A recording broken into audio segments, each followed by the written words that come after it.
Chapter 15. The Story of Buddha. Once upon a time, in a happy kingdom of Kapilvastu, King Suddhodana and Queen Mahamaya found out they were going to have a baby. So, the queen decided to go to her father's house. On the way, they came to Lumbini Gardens where she gave birth to a beautiful baby boy whom they called Siddhartha. Sadly, 7 days later, the queen died. A wise man named Kala Devala told the king that when Siddhartha grows up, he would see things that would make him unhappy and cause him to leave for the forest. The king, therefore, never allowed Siddhartha to go outside the palace gates. Siddhartha was a bright and happy child who was very caring and gentle. One day, Siddhartha and his cousin, Devdutta, were taking a walk. Devdutta suddenly spotted a swan and shot it down. Then, they ran to see the wounded bird. Siddhartha was horrified to see the wounded bird. He pulled out the arrow and applied some herbs over the wound. Devdutta insisted on keeping the bird for himself. So, they went to the wise man of the court who declared that the swan belonged to the person who saved it and not to the person who tried to take its life away. Siddhartha often sat by himself. One day, Siddhartha accompanied his father to watch bullfight, but after a while, he quickly slipped away. He was later found meditating under a tree, quiet and happy by himself. The prince grew up and became a young man. King Suddhodana got him married to the beautiful Princess Yashodhara. The king hoped that once he was married, Siddhartha would never want to leave home. But Siddhartha was unhappy in the palace. One day, he told his servant, Channa, let us go for a ride outside the palace. On the way, the prince saw a man bent with age. The prince had never seen an old man before.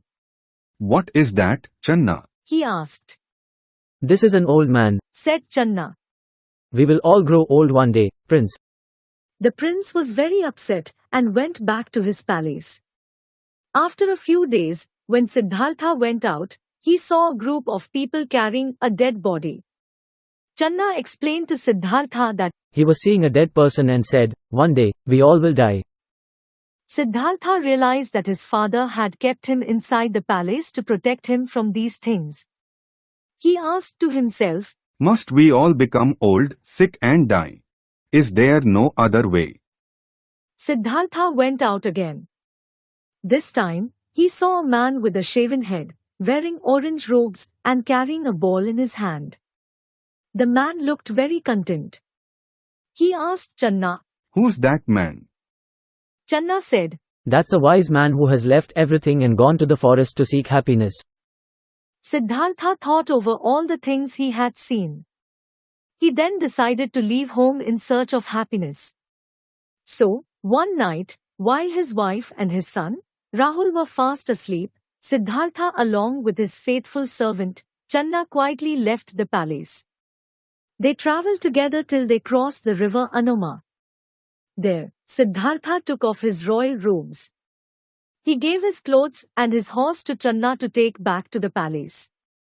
He then put on an orange robe, cut off his long hair and set out with a ball in hand. Siddhartha went from teacher to teacher asking, do you know the way to happiness? But nobody could tell him. Finally, he sat under a Bodhi tree and tried to find the answer himself. Many days later, his quest ended. He had now become a wise man and people called him Gautam Buddha. Buddha loved all animals and treated them with compassion. Once, his jealous cousin, Devdutta, sent wild elephants to attack Buddha. However, on seeing Buddha, the elephants bowed down before him. Gautam Buddha had many disciples. He went from place to place, teaching people what he had learned. His students lived in groups called Sangha. He preached that one could attain happiness by being content with what one had and showing compassion to all beings. When Buddha returned to Kapilvastu, his father, wife and son along with many others became his disciples. One of his relatives called Ananda became Buddha's faithful disciple and took care of him when he grew old. Buddha preached for another 45 years. But then, he had become an old man of 80 years. Finally, at the place called Kushinagar, he lay down below a sal tree and breathed his last.